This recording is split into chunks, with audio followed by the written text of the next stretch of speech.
Thanks, Mayu. Thank you so much. We have 3 questions in the chat box. First, which do you consider to be the greatest challenge for a community of care? Then another question is whether there are any other documents or writings about the story that Javier and Katy told us about. And then they're asking about Samuel Ruiz as a person, as a thinker, and as a practitioner or of liberation theology. So let's do a round of answers with these 3 questions in mind. So shall we say 3 minutes to answer each of these questions? I mean, each of you for these questions. Let's give the floor, first of all, to Javier and Katy. You can use 3 minutes. Can you unmute yourselves? You need to activate your mic again. Okay, so 3 minutes to answer the 3 questions or one of the questions? I hope you could. I mean, as many as you can. Let's put it like that. As many as you can. If not, if you need like 1 extra minute or 2 extra minutes, it's okay.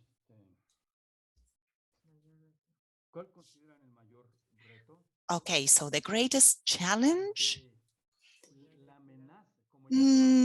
Well, we mentioned the threat of the civilization collapse, which is not only linked to the indigenous peoples of Chiapas, but to everyone. We've mentioned that it is very important to create a new awareness, a new consciousness of this, the idea, the meaning of care. Care implies a new consciousness of care. Care turned into practice. Those practices of care will have the effect of transforming ourselves, of transforming our environment, transforming women into subjects that are organized. That's care. Care, first of all, but taking care of yourselves, taking care of your own bodies, taking care of your spirit, your heart, which creates the dignity with which you can give more dignity to your understanding of the world, of nature. That dignity also implies that they dignify their culture, because those are not isolated actions. These are actions that create culture. A culture that is different will change the society, will change our relations with the land, with the world. So in that sense, I would say that what's important is the harmony of the care, which also implies a transaction, the ones that we call the win-win transaction. We are all so used to the win-lose transactions because that's what we've experienced for years. But now the win-win implies that we all get better, that we all become wider, broader. We are the link, we are the totality, the whole, we are the universe. It's not that we are isolated people, we are the universe. And that's why we have the responsibility of taking care of that universe. The features, as I said before, I mean, these are not mechanic actions. These are not actions, merely actions. They are loving and caring actions. Katy, do you want to add anything? Well, care in terms of, in a more practical way, in a more daily way of understanding, it implies analyzing our consumption patterns. What are the things that we use? Are we over-consuming or are we consuming what's necessary? Are we distributing or are we accumulating? There is a huge challenge there because the rules of capitalism, which capitalism seems to be winning in most societies, are destructive. So we are undergoing consumption practices that destroy our reality. What we've learned of the indigenous peoples is at risk. It's terribly at risk.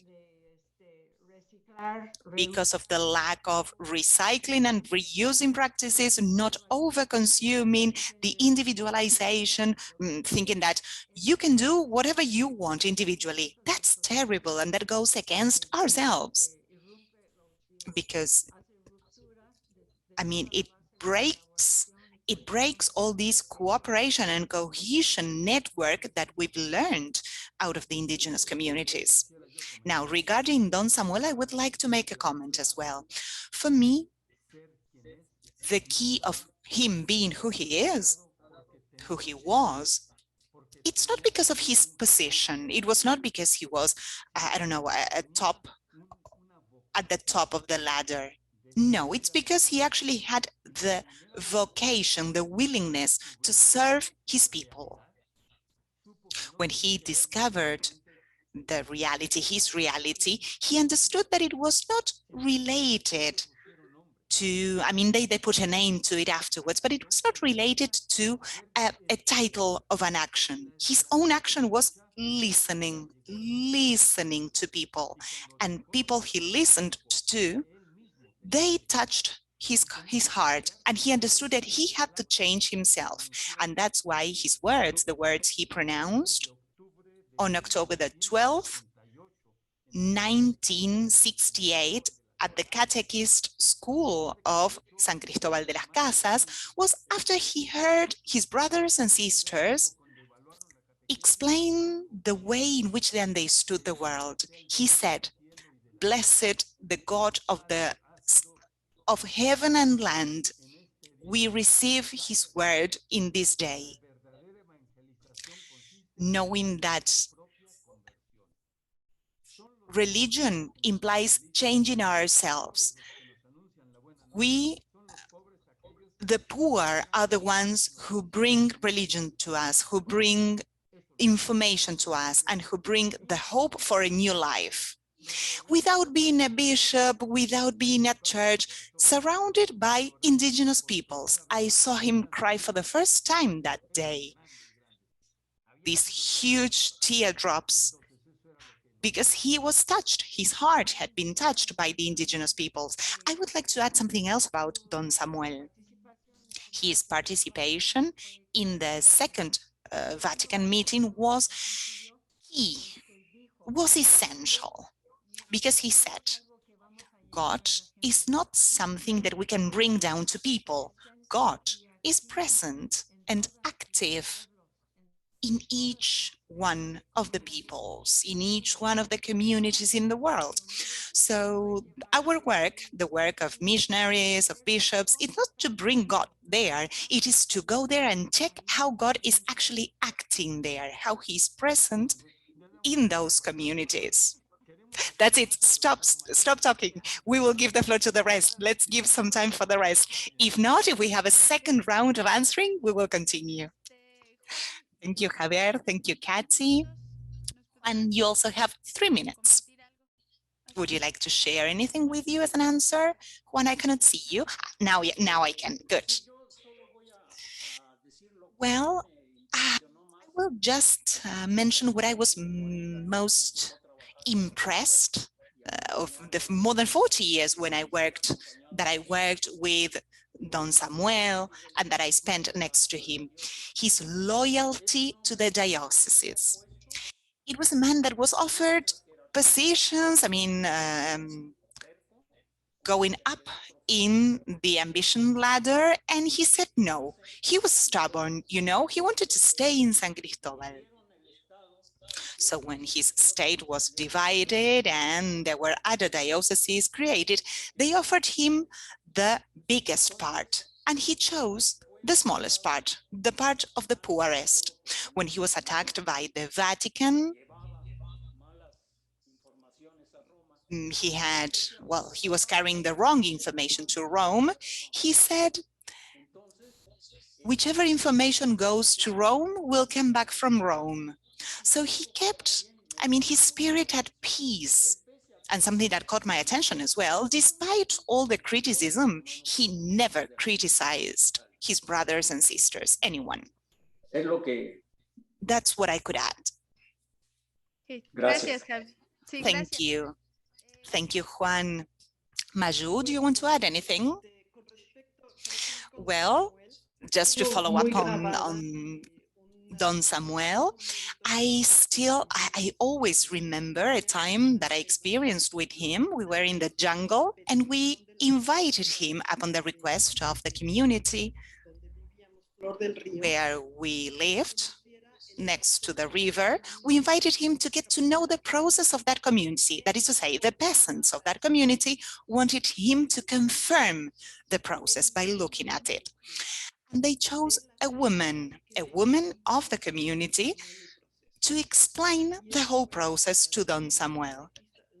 It was not a man, a religious man, it was just an indigenous woman explaining the steps, explaining the process. He was taking down note of everything they said. And then when they left the house and they went out to sea, and then they came back. And a bit later, when we were resting, because we had worked so much, he said, it was a woman, the one who spoke to me. Great news. And I loved it. And he said this was the best presentation and explanation ever. So see, there is internal feminism within Don Samuel as well. And he fostered and encouraged it a lot. Now, in terms of the greatest challenge, in addition to the ones you mentioned before, the greatest challenge is unity. The division has damaged communities so much. And respect to yourself, but respect, I mean, yourself not as an individual, but as a community, as a people. So getting to know your own culture better so that you can respect it more. If you knew the depth of the words that Javier and Katy mentioned, I mean, I know that they do. The point is that they are losing the dimension of their own reality. So I would repeat, unity and knowledge of themselves in order to respect and defend their dignity. Now, I sent 2 documents. I don't know, King Chief, you received them. If not, I can definitely send them back because they talk a bit more about the process that I described. And there is another document about the life of women, that is to say, describing a day in the life of women. And I have more if you want. So definitely I can share them with you. Unfortunately, they are not in English. I apologize for this, but a few parts are in English, if I'm not mistaken. Thank you, Mayu. Thank you. Can I add something? Yes, but one second, please. We need to wrap up this this session with just one final remark, one final phrase from each one of you, because you know that, I mean, I want to thank all of you, all those who participated here. We know that this time is not enough to go into further and deeper knowledge or understanding of all the rich and amazing concepts that you were sharing with us today. Therefore, we will have still some pending questions that will be addressed maybe in future sessions, dealing with political powers, with ecology. We will try to have more sessions in order to be able to go into further details about everything we've talked about today. Therefore, I will give the floor to each of the speakers, 1 or 2 minutes each. So be very concrete and very, just share the final remarks of any kind of knowledge and wisdom that you want to share with us. And just to wrap up, in the Global University website, you will have a space where all these presentations will be uploaded, where these documents will be, the document written by Luis, and there is a bibliography section with many of the books that the authors have mentioned during the session today. Therefore, Javier, Katy, you have the floor. No, do it the other way around. Let Juan and Mayu go first this time. Okay, so I give the floor the other way around to Mayu this time, or Juan, whoever wants to start this last round of final remarks. Mayu? Mayu, go ahead. Okay, the other way around this time. Okay, final remarks, words that are not mine, but I think it is very important for everyone to open up our minds in terms of the theology for liberation. And it reads like this, I'm quoting, if the large religions have been a tool for oppression to women around the world, with the feminist reflection of the sacred books, they became a source for liberation. And that's what we could experience in Chiapas. Thank you. Juan? Thank you for your words, Mayu. Juan? Your mic, can you activate your mic and mute? Okay. I'm going to summarize this in 3 points. The indigenous communities feel, as the whole of the society, they feel very vulnerable because of all the systems that are oppressing them, and they know that they are at risk in terms of health, drug trafficking, against the system, against the political powers. Therefore, they feel closely linked to everything. That is to say, they are not isolated anymore. They know that they are part of the mecca. And they are fully aware that they need to take care of themselves and of the rest. Thank you, and share. Juan. Katy, Javier? Thank you, Juan. So Katy and Javier, finally. Well, one thing that is really important, as Juan said, and as Mayu said as well, let's try to continue looking for unity. That's what we learned. A single heart. We are a single heart, all together for the common good, which implies that our words coincide with our actions, that our experience does not imply possession, ownership. It implies caring, care for ourselves and care for those surrounding us, caring for the environment and caring for the planet, and caring for, we are part of the totality of the whole. Therefore, to respect this beautiful gift that the original peoples are giving us by telling us this wise knowledge. And let's keep this as the hope to guide the future for us. Thank you. And well, to wrap up, I would like to share something that I've never said, out loud, but I think that today is the right time. Because imagine, we are sharing this space with China, with the rest of the world. So what I want to say is that when I lived in Querétaro, once Don Samuel was already retired, we were having some coffee. I was there with him at his home, and Don Samuel told me, hey, Javier, this coffee is delicious. And I said, yes, it comes from Chiapas. Hey, Javier, but I want to tell you something. Go ahead, tell me, I'm listening. You know that you and me, we have a great advantage. What? How come? Which is the advantage? The big advantage we have is that after 50 years, we have no enemies. That is a comment that I keep in my heart, that I keep very close.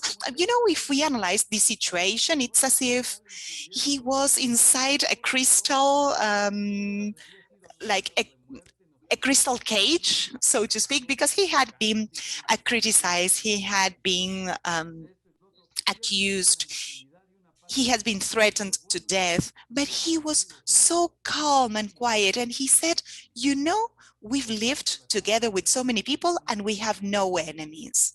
Therefore, the conclusion for me is nobody is our enemy. Everyone is potentially our brother, our sister, our friend, whatever you want to call it, friends in transformation. Second comment that I would like to make is that this unity that we are talking about and that has deep roots. It is deeply rooted in this idea of a single heart, requires new listening skills and new skills for translation. But I don't mean translation from one language to the other. What I mean is the kind of translation that goes beyond our own limits. Limits, I mean ideology, stances, and that require the understanding of others and not the assimilation of others, not one creating control or possession of others, a kind of brotherhood, sisterhood that allows us to be different. And this is in all of us. It is not only in Chiapas, it is all over the world. Now, Chiapas has the need to make their voices be heard because nature is being destroyed and the social fabric is being destroyed there as well because of all the things pointed out by Mixiuhca, by Juan, and by ourselves in our presentations. These are the challenges ahead. The challenge is to understand which is our own challenge, our link with India, our link with China, our link with the rest of the world is so important because we are unity. So thank you, or should I better said, xie to all of you. Xie and thank you, Katy, Javier, and all of you. To wrap up this meeting, I will give the floor to King Chi, co-moderator for this meeting. Thank you all so much for inviting us, for provoking our thoughts like this, and for encouraging us to, well, I would say gathering all these friends and beautiful people. Thank you. Well, thank you. Thank you so very much. Well, it has been such a rich evening for us here and morning for you. Well, from what the speakers have spoken, what has come across is not just well, information. It's not information or facts. It is the passion, the wisdom, the love, and the hope. And it is our honor, it's our privilege to have to be hearing from you, from the speakers, and also from your sharing with us. Well, this of course the uprising of the Zapatistas on January the 1st in 1994 shook the world and also made visible the plight of the indigenous peoples. But then if today we have heard from our speakers how the kind of the organizing had already taken place far back from the 60s onwards, culminating in the 1974 Congress. And we heard some of the stories, which are beautiful stories of how there were all these very intense work of working and talking to each other, conversing with each other, and so that none would be left behind, none would be left out. And I think if we try to understand Zapatismo today, or if we want to see the situation of the experiences of the communities coming together, we need to go back to 30 years earlier, to the 50s, to the 60s, and then see from there how all these all the roots have been nurtured all this time with the soil being enriched, so that we could later see the tree and the blossoms. So thank you again to Katy, Javier, Juan, Mixiuhca, and also to Luis. And well, today, this is just the beginning. It is just an appetizer, because the main course will come and the dessert will come. So we hope to be arranging more sessions so that you need not speak in only 3 minutes or 10 minutes, but then we could listen to you singing and speaking in a leisurely way, so that we can also be conversing with each other. And thank you so much. And thanks also to Claudia for moderating. And thanks to our 4 interpreters for interpreting for us all this time.